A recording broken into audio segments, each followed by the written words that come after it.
Incredibly important special election for the 6th district in Georgia going on as we're filming this right now. Now, Republicans want you to believe that they're not worried about this at all, and yet for some reason they've decided to flood the election with a ton of outside money and also outside influence. So let's see if you can recognize this voice who recorded a robocall for the election.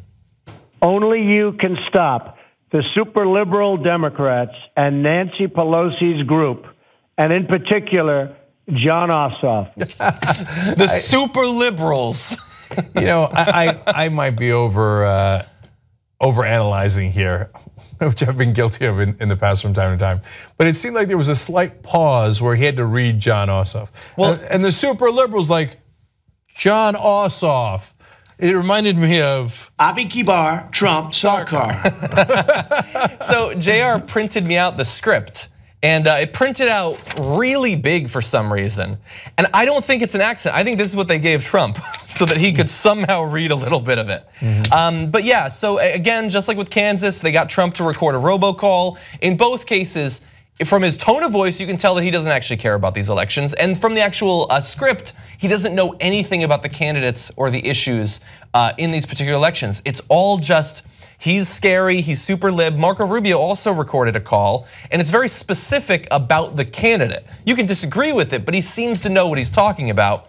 And then also Trump, I honestly don't know if it's fear tactics or if he really doesn't know how the government works, but he said this in the robocall. If you don't vote tomorrow, Ossoff will raise your taxes, destroy your health care, and flood our country with illegal immigrants, which I think is a reasonable read for a freshman congressman in the minority party in Congress.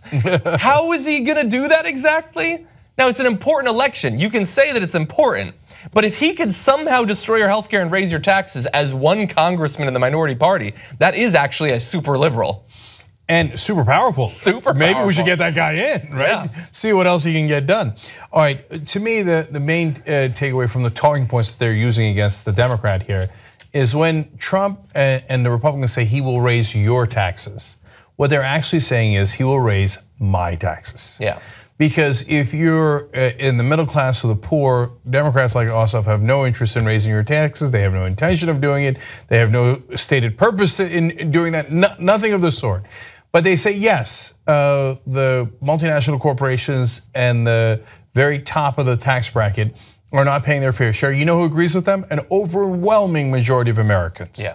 So when Trump says he's gonna raise your taxes, what he means is he's gonna raise my taxes because I'm at the top of the bracket and I can't stand that. He's gonna raise my donors' taxes and we can't stand that. So it's a trick. So whenever you see it from now on, and you hear a Republican saying he's gonna raise your taxes, what they're actually saying is whatever you do, don't raise taxes on my super rich friends and donors. Our reporter Jordan Chatton broke the Donna Brazile story. He was right, she just apologized for it. Help us get more reporters like that. You're the one responsible for that. Thank you, and let's do more right now at tytnetwork.com/go.